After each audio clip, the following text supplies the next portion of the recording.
Delhi NCR में बढ़ रहे प्रदूषण को लेकर सुप्रीम कोर्ट सख्त, कहा राज्य सरकारें सख्त कदम उठाएं वरना हमें अपना बुलडोजर शुरू किया तो फिर हम रुकेंगे नहीं। सुप्रीम कोर्ट ने कहा हमें नहीं पता प्रदूषण कैसे रुकेगा, लेकिन सरकारें प्रदूषण पर फौरन सख्त कदम उठाएं, हम कल का इंतजार नहीं करेंगे। सुप्रीम कोर्ट ने पंजाब में पराली जलाने का जिक्र किया, कहा पराली जलाना फौरन हो बंद हो पराली जलाने पर राजनीति। सुप्रीम कोर्ट ने कहा हम लोगों को मरता हुआ नहीं देख सकते, केंद्र सरकार से भी किया सवाल, आप क्या कर रहे हैं। सुप्रीम कोर्ट ने कहा प्रदूषण पर अब तक हो रही सिर्फ दोषारोपण की राजनीति, बंद हो ये राजनीतिक खेल। सुप्रीम कोर्ट ने कहा पंजाब में धान की खेती का विकल्प ढूंढा जाए, धान की खेती से धीरे धीरे बाहर निकलना जरूरी है। सुप्रीम कोर्ट का निर्देश, दिल्ली में बंद एंटी स्मॉग टावर शुरू करे सरकार। दिल्ली में प्रदूषण नियंत्रण को लेकर केजरीवाल सरकार की ऑड इवन नीति पर भी सुप्रीम कोर्ट ने किया सवाल, ये पहले भी किया जा चुका है लागू। दिल्ली सरकार के पर्यावरण मंत्री ने की प्रेस कॉन्फ्रेंस, कहा सुप्रीम कोर्ट के आदेशों की स्टडी करेंगे, फिर ऑड इवन के नियमों पर लेंगे फैसला। दिल्ली में बढ़ते प्रदूषण को लेकर प्रशासन अलर्ट मोड पर, फील्ड कर्मियों को मास्क पहनने की सलाह दी गई। जहरीली हवा से जूझ रहे दिल्ली एनसीआर वालों के लिए गुड न्यूज आई है, एनसीआर रीजन में वेस्टर्न डिस्टर्बेंस ने दी है दस्तक। बढ़ते प्रदूषण के बीच में नोएडा से बड़ी खबर सामने आई, नोएडा में 9वीं तक के सभी स्कूल बंद, 10 नवंबर तक ऑनलाइन होंगी क्लासेस। दिल्ली में वायु की गुणवत्ता में गिरावट जारी है, एयर क्वालिटी इंडेक्स 390 पहुंचा, बेहद खराब श्रेणी में दिल्ली की आबोहवा। स्मॉग की सफेद चादर में ढका नजर आया दिल्ली का राजघाट इलाका, स्मॉग की ड्रोन तस्वीर सामने आई है। आगरा में भी वायु प्रदूषण का असर, धुंध की चादर में लिपटा ताजमहल, स्मॉग की वजह से ताजमहल देखने आने वाले लोगों की दिक्कत बढ़ी। लखनऊ में प्रदूषण को कंट्रोल करने के लिए जगह जगह पानी का छिड़काव, एंटी स्मॉग गन और स्वीप मशीनों का इस्तेमाल किया जा रहा है। पंजाब में नहीं थम रही पराली जलाने की घटनाएं, पटियाला से सैकड़ों एकड़ जमीन में पराली जलाने की ड्रोन तस्वीरें सामने आई। फिरोजपुर के ममदोट इलाके में किसानों ने पराली में लगाई आग, पराली काटने के लिए मजदूर नहीं मिलने की वजह से पराली जलाने को मजबूर किसान। पराली जलाने की 60% घटनाएं पंजाब से, पिछले 6 दिन में पराली जलाने के करीब 20,000 मामले सामने आए हैं। पराली की बढ़ती घटनाओं के बीच में हरियाणा के करनाल से राहत भरी खबर आई है, पिछले साल की तुलना में पराली जलाने की घटनाओं में 60% की कमी है। छत्तीसगढ़ विधानसभा चुनाव में आज पहले दौर का हुआ मतदान, 20 सीटों पर वोटिंग। 10 सीटों पर सुबह 7 बजे से दोपहर 3 बजे तक हुआ मतदान, बाकी 10 सीटों पर सुबह 8 बजे से 5 बजे तक डाले गए वोट। छत्तीसगढ़ में पहले चरण के चुनाव में 223 उम्मीदवारों की किस्मत, ईवीएम में कैद, 233 में उम्मीदवारों में से 25 महिलाएं शामिल। 40 लाख से ज्यादा मतदाताओं के लिए बनाए गए 5,300 से ज्यादा मतदान केंद्र, 25,000 से ज्यादा चुनाव कर्मचारियों की तैनाती की गई। ताजा अपडेट के मुताबिक छत्तीसगढ़ में 20 विधानसभा सीटों पर 70.5% से ज्यादा वोटिंग, मतदान के लिए लोगों की दिखी लंबी कतारें। पूर्व सीएम और बीजेपी उम्मीदवार रमन सिंह ने राजनांदगांव में मतदान से पहले किया पूजा पाठ, कहा हम पहले चरण की 20 सीटों में 15 सीटों पर दर्ज करेंगे जीत। छत्तीसगढ़ के सुकमा में कांग्रेस उम्मीदवार मंत्री कवासी लखमा ने किया मतदान, कहा पिछली बार 6,000 मतों से जीता था, इस बार होगी बड़ी जीत। नक्सल प्रभावित एरिया होने के चलते सुरक्षा के कड़े इंतजाम, आसमान से लेकर जमीन तक रही सुरक्षा बलों की नजर। बस्तर में 3 स्तरीय सुरक्षा घेरे में हुआ मतदान, 60,000 सुरक्षा कर्मियों की तैनाती की गई। सुकमा के कोंटा विधानसभा में पहली बार महिला कमांडो को चुनाव के क्षेत्र में सुरक्षा की जिम्मेदारी सौंपी गई, 120 महिला कमांडो की तैनाती। मिजोरम की सभी 40 सीटों पर हुई वोटिंग, 174 उम्मीदवारों की किस्मत ईवीएम में कैप्चर। वोटिंग के लिए सभी मतदाताओं की कतार दिखाई दी, ताजा अपडेट के मुताबिक 50% से ज्यादा हुआ मतदान। मिजोरम के सीएम जोरमथांगा पहली बार में नहीं डाल पाए वोट, ईवीएम की खराबी के चलते मतदान में पड़ा खलल।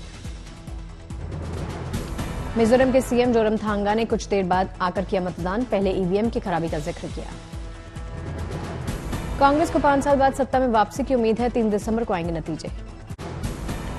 बिहार में जाति आधारित जनगणना की डिटेल रिपोर्ट विधानसभा में पेश, रिपोर्ट के मुताबिक अनुसूचित जनजाति, अनुसूचित जाति के 42% से ज्यादा परिवार गरीब हैं। विधानसभा में सीएम नीतीश कुमार ने आरक्षण को बढ़ाकर 75% करने का प्रस्ताव रखा, कहा इसे कैसे किया जाएगा, इसकी रूपरेखा भी तैयार। एससी को 20%, एसटी को 2%, ओबीसी और ईबीसी को 43%, ईडब्ल्यूएस को 10% मिलाकर आरक्षण 75% करने का प्रस्ताव। पटना में विधानसभा का घेराव करने पहुंचे आंगनबाड़ी कार्यकर्ताओं पर पानी की बौछारें फेंकी गई। पुलिस ने आंगनबाड़ी कार्यकर्ताओं के प्रदर्शन के दौरान बल प्रयोग भी किया। लाठीचार्ज के दौरान कुछ लोगों को हिरासत में लिया। छत्तीसगढ़ के सूरजपुर पहुंचे प्रधानमंत्री नरेंद्र मोदी विशाल जनसभा को किया संबोधित। पीएम ने कांग्रेस पर साधा निशाना, कहा आदिवासियों पर कांग्रेस ने कभी नहीं दिया ध्यान। आज हर तरफ एक ही गूंज है, भाजपा आवत है, भाजपा। पीएम मोदी ने कहा कांग्रेस की सोच है आदिवासियों पर पैसे खर्च करना मतलब पैसे गड्ढे में डालना। केंद्र में कांग्रेस की सरकार थी तो उसे लगता था कि आदिवासियों के लिए पैसे खर्च करना मतलब गड्ढे में पैसे डालना। 9 नवंबर को अयोध्या में होगी योगी कैबिनेट, राम कथा धाम में होगी बैठक। गुरुवार को अयोध्या पहुंचेंगे सभी मंत्री। 11 नवंबर को अयोध्या में होगा दीपोत्सव। केदारनाथ से देहरादून रवाना हुए राहुल गांधी केदारनाथ धाम में भक्तिमय अंदाज में दिखाई दिए कांग्रेस सांसद। राहुल गांधी के निकलते वक्त बीजेपी सांसद वरुण गांधी भी पहुंचे केदारनाथ, बाबा केदार के दर्शन पूजन किए। ग्वालियर में ज्योतिरादित्य सिंधिया हुए भावुक, जनसभा बुजुर्ग महिला को लगाया गले।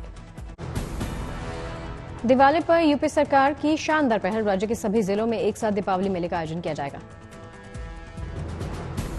9 नवंबर से 11 नवंबर तक मेलों का आयोजन होगा। वोकल फॉर लोकल को बढ़ावा देना और स्ट्रीट वेंडर्स की आय बढ़ाना मकसद है। मेलों में स्ट्रीट वेंडर्स और स्वयं सहायता समूहों द्वारा तैयार तरह तरह के उत्पादों की बिक्री होगी। मेले में हाथ का सामान भी मिलेगा।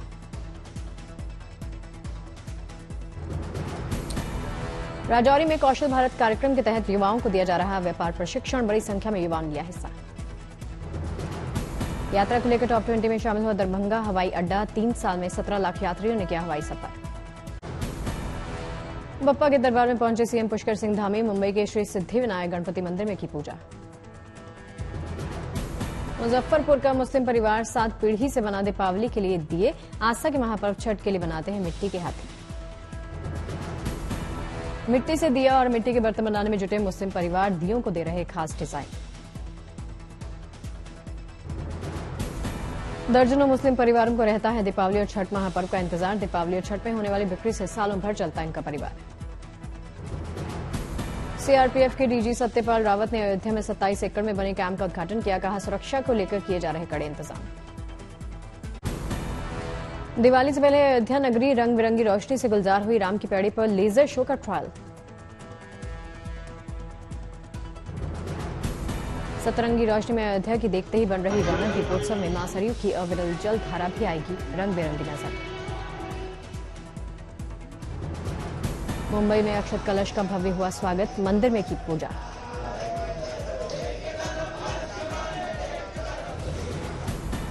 वडोदरा में दीपावली को लेकर बाजार में गुलजार। फूलों और लाइट की बढ़ रही डिमांड।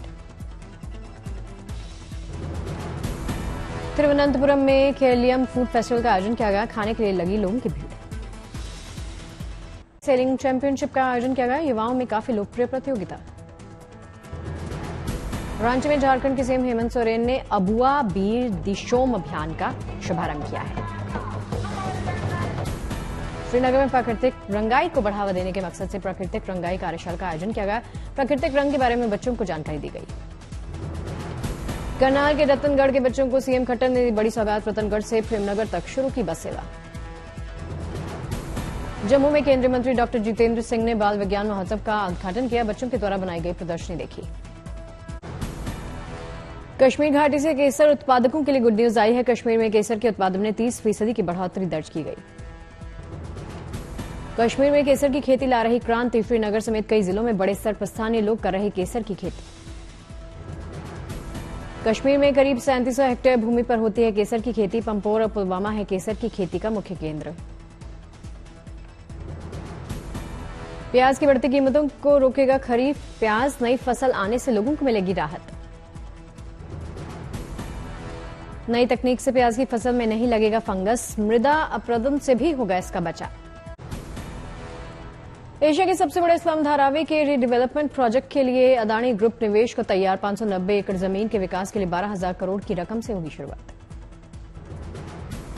एफटीए में भारत की mid range electric vehicle market पर ब्रिटेन की नजर। 33 से 50 लाख कीमत की इलेक्ट्रिक कारों के लिए ड्यूटी में रियायत पर नजर।